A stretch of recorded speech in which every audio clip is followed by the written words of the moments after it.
Presenta Steel. Esta primavera, cortá con todo. Hasta noviembre. Desmalezadoras y bordeadoras a combustión con 10% de descuento. Bueno, seguimos adelante aquí desde la Expo Prado, 12 del mediodía con 16 minutos. Puntualidad inglesa. El ministro de Ganadería, ingeniero agrónomo Fernando Matos, cuando coordinábamos la entrevista, nos dijo 12:15, estoy en el stand de la radio, 12:15. Estaba aquí un ratito antes incluso. Fernando, ¿qué tal? Buenos días y muchas gracias por acompañarnos. Gracias, Martín. Un gusto siempre estar contigo en este micrófono ya tradicional.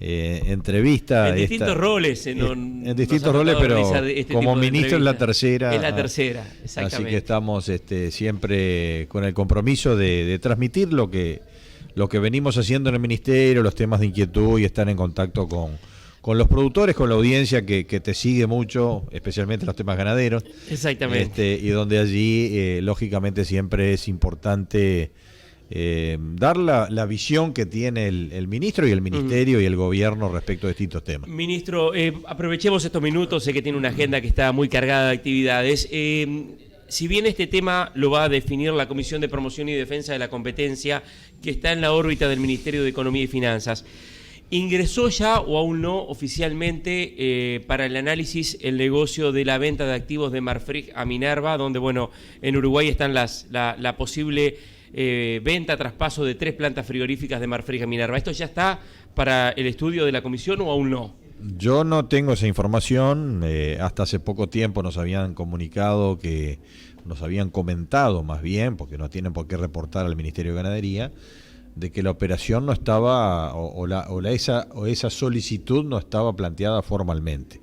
Seguramente en estos días estará, y bueno, y está la expectativa de que no sea tan extensa tan extenso el periodo de análisis, porque claro, ya la comisión ya viene de analizar la venta de BPU. La venta de BPU, tiene los datos de Minerva muy frescos, analizó qué consecuencias podía tener, se expidió sin una mayor compromiso, consecuencia ni afectación de la formación del precio. Bueno, pero ahora se agrega 3 plantas más, se agrega un volumen de faena 43% con los números actuales. Estaríamos en torno de eso con los números actuales, con lo que estaríamos, y ha generado cierta justificada preocupación en los actores de la actividad ganadera respecto a qué efectos pudiera tener esta concentración de demanda, que es innegable que va a ocurrir. Ministro, el que ha sido dentro del Ejecutivo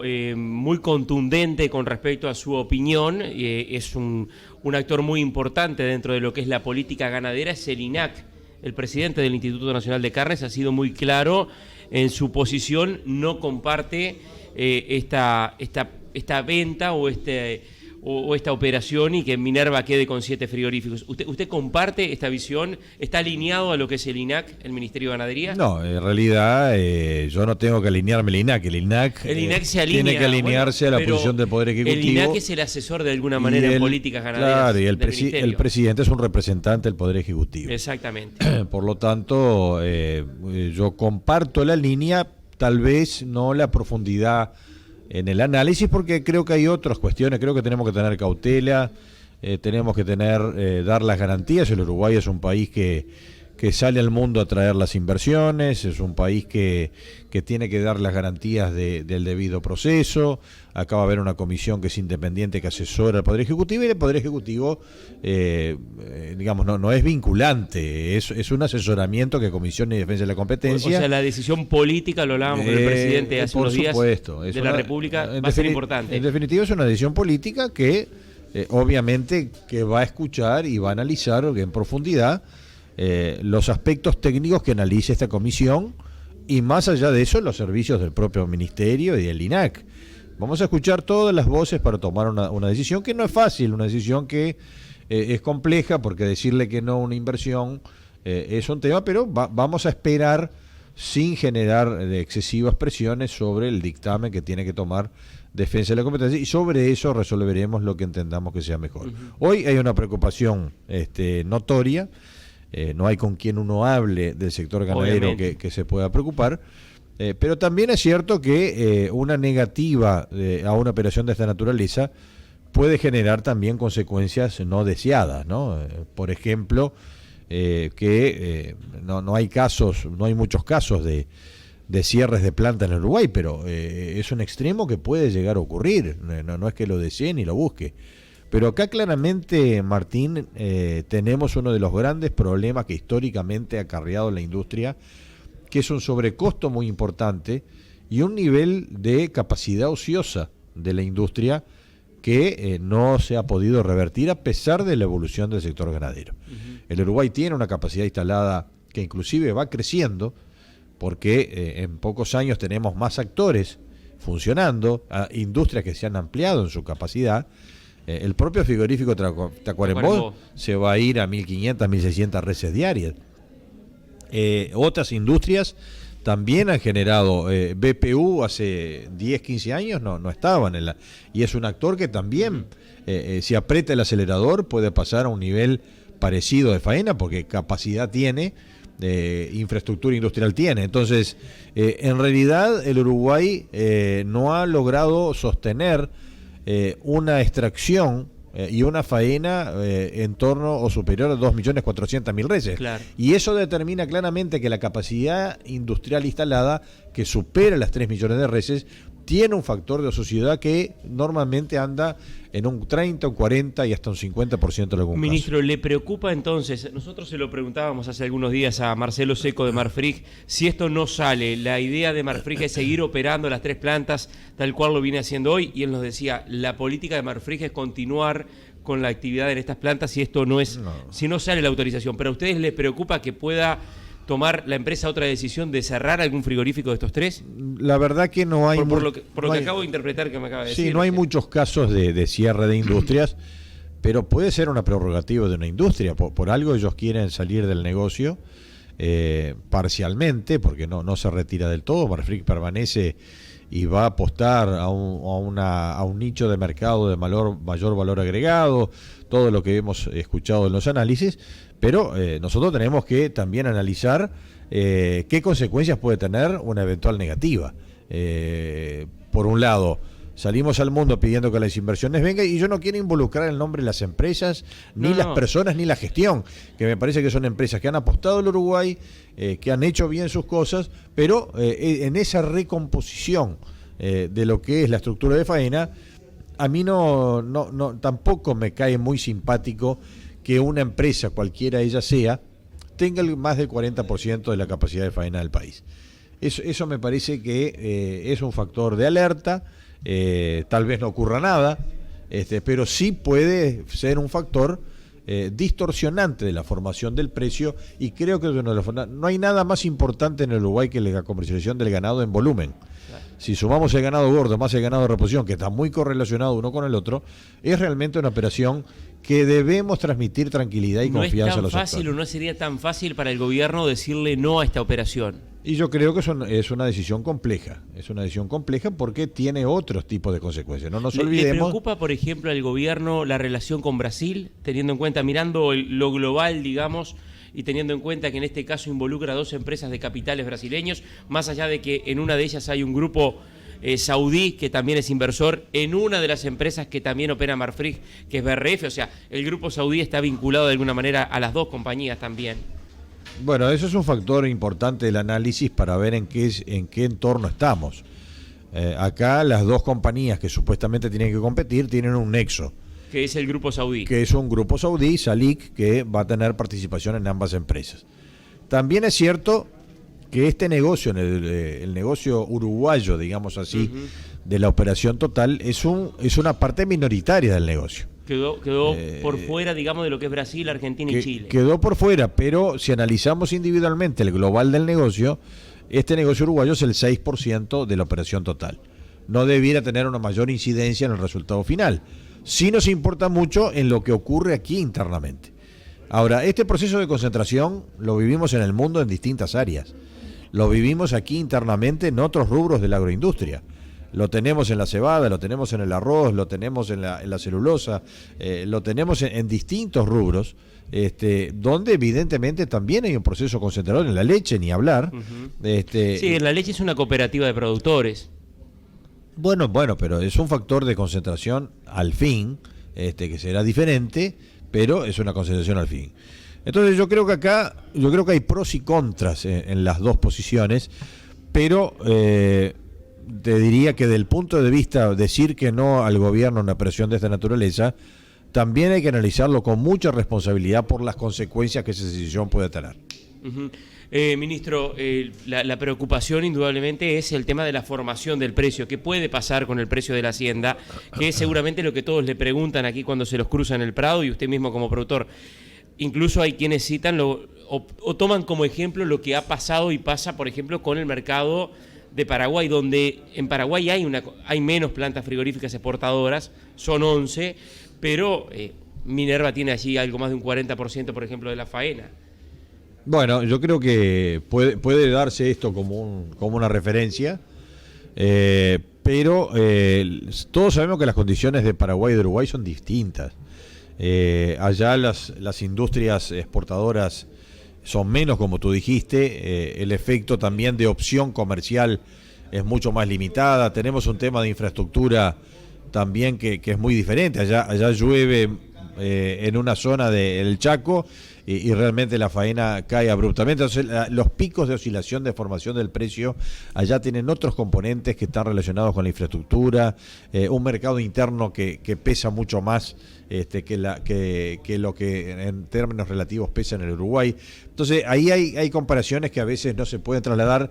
Hay una debilidad institucional mayor, es decir, yo creo que las fortalezas del Uruguay en la materia institucional de disponibilidad de información también. Entonces ahí creo que hay diferencias que tenemos que tomar, pero bueno, estamos hablando de este mismo actor que no sé si se le puede atribuir la responsabilidad de generar este comportamiento errático del precio en Paraguay, que es lo que nos han transmitido las propias gremiales que nos hemos encontrado en este ciclo de exposiciones, claro, donde el presidente de la Rural de Paraguay fue muy enfático a decir que en Paraguay están en un gran problema. Ahora, creo que estamos todos en un gran problema, porque el gran problema hoy es el precio del ganado. Claro. El precio del ganado está muy deprimido en los países que manejan más o menos las reglas de mercado. Argentina va por afuera porque es otra lógica, es otra realidad y no lo podemos tomar como una referencia cierta.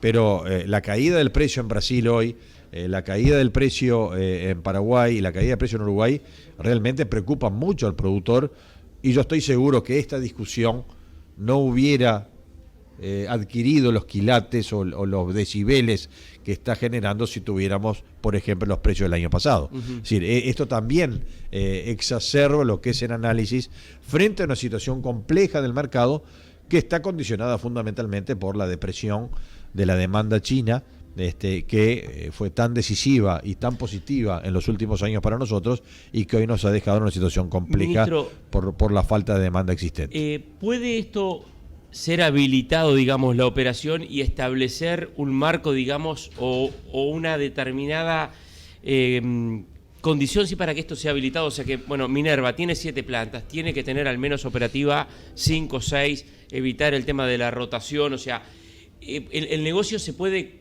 condicionar a determinadas características para que salga, por ejemplo, y que dé garantías, digamos, de que hay una demanda que va a ser sostenida con respecto a lo que va a ser la faena, por ejemplo, y que le dé tranquilidad al gobierno. Usted decía recién, nos preocupa de que esto no salga y que por ahí Minerva tome la decisión de cerrar algún frigorífico. ¿Puede ocurrir que esto salga y quede condicionado, digamos, a determinadas características en cuanto al funcionamiento? Yo creo que sería saludable. Hay que ver los meandros y los extremos de exigencias legales que se puedan tomar, pero a mí me parece que claramente tenemos injerencia en lo que respecta a un instrumento que la industria ha utilizado, que ha sido el seguro de paro extendido, ¿no? ¿Usted cree que eso se tiene que revisar? Lo que pasa es que no es lo mismo, porque eso ayuda mucho y nosotros apoyamos en su momento esa reglamentación, en la medida que muchas veces los mercados tienen, como nos ocurre con China hoy, mire, el mercado está lento, no hay demanda, o hay un problema de oferta de ganado, o el ganado tiene algún tipo de característica que no se cierra con el plan de negocios. Y es saludable que la industria no pueda tener una prerrogativa más allá de las licencias, de tener algún periodo de parada, ¿no? Es decir, sin desafectar al equipo, porque después cuando vuelven las condiciones normales del mercado, poder retomar gente entrenada, que esté capacitada con todos los elementos de seguridad, de calidad, que aseguran la inocuidad y la calidad del producto que generan, es muy importante. No es un tema de un chasquido de dedos poner a funcionar una planta frigorífica. Tenemos que tener la gente con capacidad, con entrenamiento, con las normas de inocuidad, tienen que cumplir los protocolos, en fin, no es un tema. Y para muchas zonas mantener la industria en funcionamiento es importante. Entonces tener ese margen de días extendidos para poder... Ahora, es diferente cuando hablamos de una empresa individual o una empresa que tiene 1 o 2 unidades que una que tiene 4 o 5 o 7, en el caso extremo que se está planteando hoy de la compra. Es decir, no sería razonable que Minerva, si adquiere la administración, la propiedad y la administración de 7 plantas, tuviera 3 o 4 paradas al mismo tiempo. No sería algo razonable y que todavía el Estado tenga que poner dinero para poder financiar el sistema de seguro de paro extendido es un mecanismo a efectos de mantener el vínculo de empleo y de dependencia de estas industrias para poder sortear en la industria frigorífica situaciones excepcionales de mercado o de oferta de ganado que no le permitan la operación normal. Ahora es diferente cuando esto se pueda estar siendo utilizado para regular la demanda, regular la oferta. Entonces, creo que ahí hay que analizarlo en función del resultado y que tengamos... yo no creo que, además, que esta empresa que está invirtiendo un dinero importante, porque es una operación de gran porte, lo esté haciendo para hacerse de una margen de mercado y cerrar plantas. Las plantas se adquieren cuando uno trata, es para hacerlas funcionar y hacerlas activas, aprovechar las cuotas, aprovechar los antecedentes y aprovechar la marca, porque cada una de estas plantas traen aparejadas marcas que internacionalmente son conocidas. Primera parte, ministro, de la entrevista, y en buena medida es lo que nos lleva más tiempo, este tema vinculado a la venta de los activos de Marfrig a Minerva. Confían, recién hablábamos de los tiempos, no entró todavía esto oficialmente a la Comisión de Promoción y Defensa de la Competencia. Para redondear y cerrar este tema, ¿cree que esto se define antes por sí o por no, o en las condiciones que pueda quedar? ¿Se debería de definir antes de fin de año? Yo creo que sí, porque las expectativas generadas y ya el análisis realizado, porque buena parte del trabajo fue hecho, lo positivo ahora es que están convocando a los actores, ¿no? Entonces me parece que la participación de las distintas gremiales, sea de la industria, sea de la producción o eventualmente alguna delegación del Poder Ejecutivo, que sean consultados o escuchados, me parece que es positivo para tener una conformación de idea y de propuesta más integral. El presidente, lo entrevistábamos el viernes aquí en el programa, el presidente de la República anunció que viaja a China en noviembre. ¿Va a China? ¿Cómo viene la negociación con China? Bueno, allí estaba, por ejemplo, algún ajuste al protocolo sanitario que tiene Uruguay para exportar carne a China. Está el tema de la lana también, que es un tema muy importante. ¿Cómo viene el tema China y cómo encara, digamos, el ministerio, la agenda que tiene, acompañando seguramente al presidente? Bueno, esto a nuestro criterio sería la visita de Estado más importante de la administración del presidente Lacalle, porque evidentemente estamos hablando del principal socio comercial en los últimos años. Hoy Brasil está siendo el principal comprador en lo que va del 2023, porque se ha deprimido mucho la demanda de China por el lado del volumen y por el lado de los precios. Pero bueno, eso lo estamos de alguna manera apoyando toda la gestión. Recordemos que la trayectoria del Poder Ejecutivo en relación a China ha sido con la visita del canciller en el mes de abril. Yo estuve en mayo 19 días en China recorriendo y en contacto con 10 provincias, autoridades de 10 provincias de China. Hay mucho por hacer en China. Ahora recién retornó el ministro Paganini, va a ir el secretario de la Presidencia a los 10 años de la Franja y la Ruta, y luego culmina la agenda con la ida del presidente. Entonces esto me parece que hace todo un calendario de proximidad, 35 años de establecimiento de relaciones diplomáticas, nuestro principal socio comercial y uno de los potenciales demandantes de crecimiento, que ahora pasa por un momento complicado. Las previsiones de crecimiento económico de China son del 4,5% para este año, viene de un 3% del año pasado, es una recuperación muy lenta en relación a lo que ha sido el post-pandemia, el cambio de política del famoso COVID-0 para una apertura mayor. Creo que tienen resuelto el problema sanitario, pero no así el tema económico. Es decir, todas las proyecciones apuntan que la salida de la política COVID-0 ha sido mucho más lenta de lo esperado, y esto está determinando que una economía, que es la segunda economía mundial, pero que apunta a ser la primera, es una de las locomotoras que precisamos que active la demanda internacional, que está en marcha lenta. Sí, lo vimos en mayo cuando participábamos de la feria. O sea, China le ha costado más de lo previsto salir de la situación del COVID. Y va a seguir costando aparentemente por algún tiempo, porque esto deprime los valores de todos los productos. Claro. Los lácteos, la celulosa, la carne, los granos tienen un parámetro internacional y por lo tanto no se ve tan afectados, pero también el tema de la lana. La lana es uno de los productos que más hemos conversado y trabajado en nuestra misión, y donde vemos allí también una selectividad en la compra que obedece a requerir lanas más finas y con mercado prácticamente nulo para las lanas de mayor diámetro. Bien, ministro, y para ir en orden de algunos de los temas que están en la agenda con China, ¿es posible lograr, por ejemplo, bajar los 90 días de espera previo a la faena que hoy exige China? Bueno, nosotros lo planteamos en lo que ha sido la SPS, que es la instancia sanitaria y fitosanitaria bilateral con GAC. Ellos lo tomaron como una propuesta uruguaya, pero recibimos una primera respuesta negativa a nuestro petitorio. Yo creo que hay un error en la interpretación del GAC, del Reglamento de Animales Terrestres de la Organización Mundial de Salud Animal, porque ellos se refieren a que el periodo de espera debiera cumplirse para países que importan animales en pie. No es el caso de Uruguay.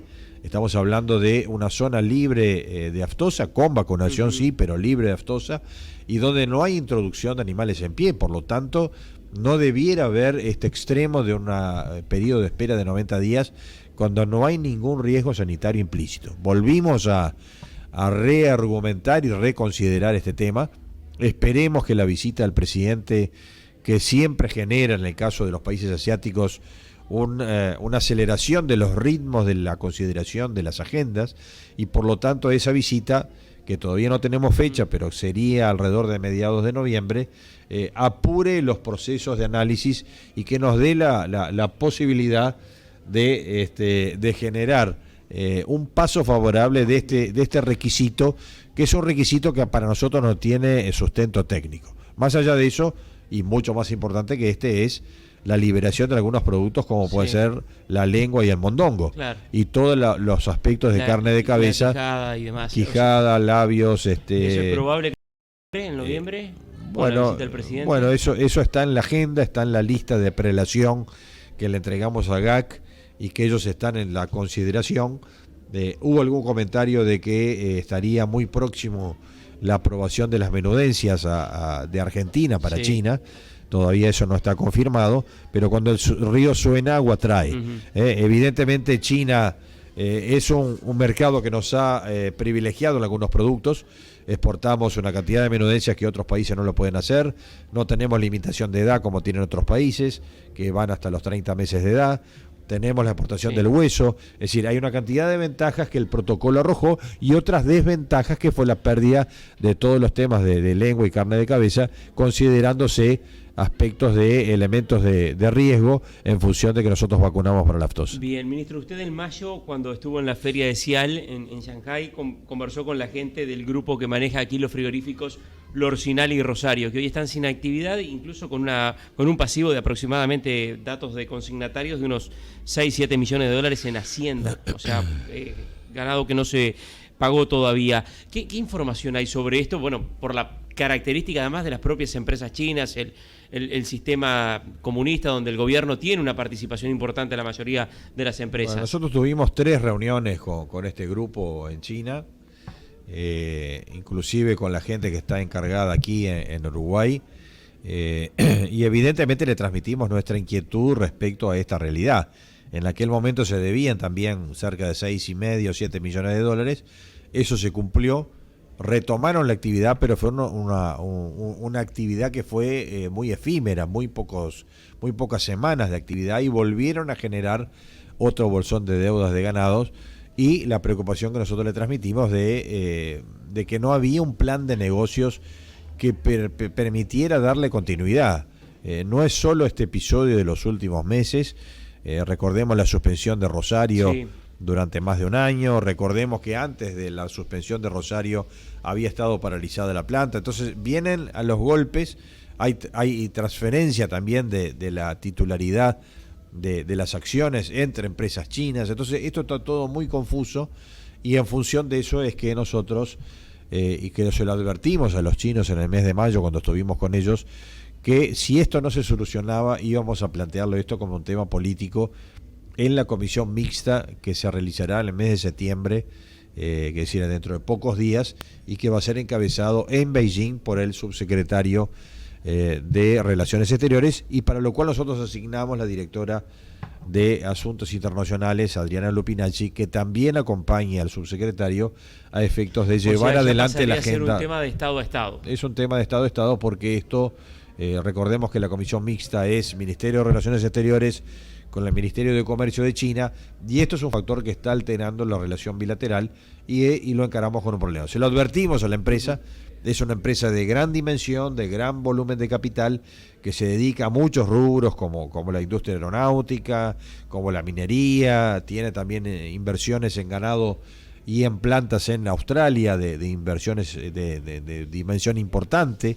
Es decir, no es una pequeña empresa, sí, sí, ¿no? Pero da la impresión que hay problemas serios de gestión en el Uruguay, donde no se le ha dado continuidad, donde no hay un plan de negocio certero, y que evidentemente esto viene perjudicando lógicamente el buen funcionamiento. Claro. En este momento tener dos bocas, son tres empresas, ¿verdad? Son dos empresas de faena y una de ciclo 2, y una de ciclo 2, Lirtix, que también pudiera ser un factor importante de un mecanismo que sería la inversión más importante de capitales chinos en Uruguay, y que pudiera estar direccionando sus exportaciones hacia ese mercado. Ministro, en el tema lana, para redondear el tema chino, bueno, allí incluso estuvo la gente del sur en su momento cuando usted viajó a China para buscar una colocación o por lo menos una demanda puntual para salir de todo el stock de lanas medias y gruesas que tiene Uruguay.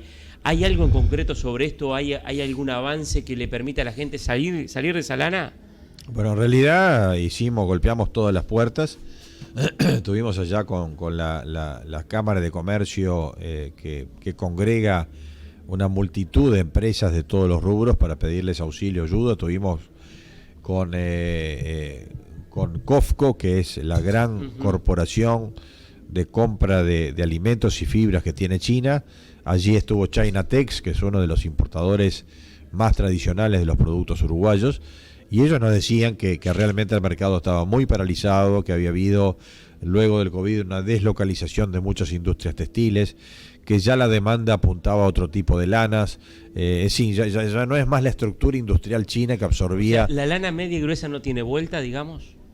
Yo creo que va a ser difícil la vuelta, pero yo no sería tan drástico de decir que no hay más colocación en el futuro. Lo que sí me parece es que este proceso de afinamiento de las lanas es un proceso que el uruguayo debe tomarlo muy en serio y debe procesar rápidamente las modificaciones. Creo que venimos corriendo la liebre de atrás, ¿no? Porque en definitiva la demanda está cada vez con lanas de menor finura, y nosotros el proceso de afinamiento de las lanas es un proceso lento, requiere generaciones, es un trabajo que se viene realizando en la mayor parte de los productores laneros del Uruguay, pero vemos bastante difícil que retornemos al uso de lanas más gruesas, fundamentalmente en los abrigos, claro. y lo vemos en el día a día.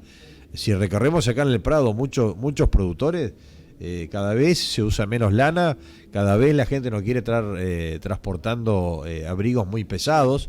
Hay un tema de practicidad, hay un tema de costumbres, el aire acondicionado está en todos lados. Yo creo que hay un cambio donde las lanas gruesas tendrán que ser direccionadas a tapizado o la fabricación de alfombras. Es decir, son nichos de mercado que hoy, en función también de lo que ha sido el post-COVID, da la impresión que ha impactado más negativamente en ese esquema de demanda. Ministro, nos quedan 3-4 minutos para redondear. Tema Brasil, ahora lo traigo a la región. Los problemas que han estado denunciando empresas lácteas, el ingreso de productos uruguayos a Brasil en un momento muy complicado también del mercado. ¿Se logró destrabar esto o sigue la dificultad en Brasil con respecto al ingreso de los productos? Brasil nunca se resuelven los temas en un chasquido de dedos. Hemos hecho las gestiones, estuvimos con una delegación de productores de la industria con nuestros pares allá de Brasil. Tuvimos en la entrevista con el ministro Carlos Fávoro y su equipo, solicitándole que tomara medidas y que tuviéramos reuniones. Ahora las noticias que hemos recibido de la frontera posterior a nuestras reuniones es que nada se ha resuelto y que continuamos con muchas empresas que están en el sistema intensivo de análisis, con lo cual encarecemos la operativa, con lo cual también generamos demoras que también afectan al comercio, porque el importador lo que quiere es recibir rápidamente la mercadería y estamos con un lentecimiento generalizado que no es razonable que 80% de las empresas uruguayas, de las plantas uruguayas que exportan lácteos, estén en sistema intensivo por no conformidades detectadas solamente en los laboratorios de referencia de Brasil, cuando en realidad nosotros aseguramos con plena garantía de que el producto sale en forma adecuada de Uruguay. O sea, es un tema para trancar el ingreso de productos uruguayos a Brasil. A nosotros no lo queremos decir deliberadamente, pero le transmitimos al ministro de Brasil que es un tema que va más allá de la relación bilateral. Acá lo que está afectando, en la medida que nos rechacen productos y no son compatibles los resultados de los análisis de los laboratorios brasileños con los nuestros, de los cuales tenemos plena confianza, es un problema reputacional, porque ellos están poniendo en duda la emisión de certificados. Puede tener efecto en otros mercados. En otros mercados, nosotros aseguramos que nuestro producto tiene calidad en base a un sistema de autocontrol de las empresas y en base a la emisión de un certificado sanitario internacional, al cual está plenamente confirmado con ratificación del LATU. Quiere decir, nosotros no aceptamos que se nos dé una diferencia tan grande que está fuera de rango en función de lo que analizan, para lo cual precisamos hoy, le enviamos una nota esta semana al ministro brasileño insistiendo sobre este tema y solicitando una reunión de frontera a efectos de verificar cuál es la metodología de análisis que a nuestro entender no está cumpliendo las normas consagradas en los protocolos del Mercosur. Bien, ministro, hace algunas horas el USDA dio a conocer datos sobre las proyecciones de importación de ganado en pie por parte de Turquía mirando 2024. Se prevé un volumen importante. ¿Cómo está el tema carne para Turquía? La posibilidad de negociar, bajar el arancel que hoy está en el entorno del 400% y es un tema que reclaman desde la industria. Bueno, se va el ganado en pie y no se logra colocar la carne. Desde el punto de vista está el tema sanitario, pero también está el tema, sobre todo arancelario con Turquía. ¿Este tema hoy lo tiene el Ministerio en agenda? No, esto no hay nada de avance con Turquía respecto a eventuales reducciones. Yo creo que el mercado turco es de los más protegidos y hay muchos intereses de empresas vinculadas al gobierno en mantener este esquema. La exportación de ganado en pie es una válvula de salida fundamental para la producción. Eso no se discute en absoluto. La prueba está que esta depresión que tenemos en el ganado gordo, con una reducción que venimos, es cierto, de valores estratosféricos, históricamente altos, pero algo que era insostenible a lo largo del tiempo, pero también es cierto que la reducción ha sido de un 40%. Y eso no se ha visto en el ganado de reposición.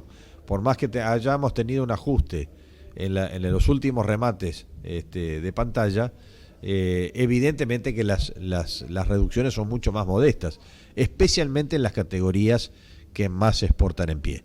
Las más próximas a la faena es lógico que se reduzcan más, aquellas que tienen más tiempo para agregarle kilo o que están en los parámetros de la exportación en pie, lo que da la pauta que tenemos en realidad dos realidades de mercado. Claro. Y cómo opera adecuadamente la exportación de ganado en pie para poder justamente no vincular directamente con una eventual depresión como la que estamos viviendo en el precio del ganado gordo. Bien. Y digo más, fue un instrumento fundamental para aliviar carga durante la sequía que hemos cruzado, porque ya empieza a llover y nos olvidamos de lo que pasó.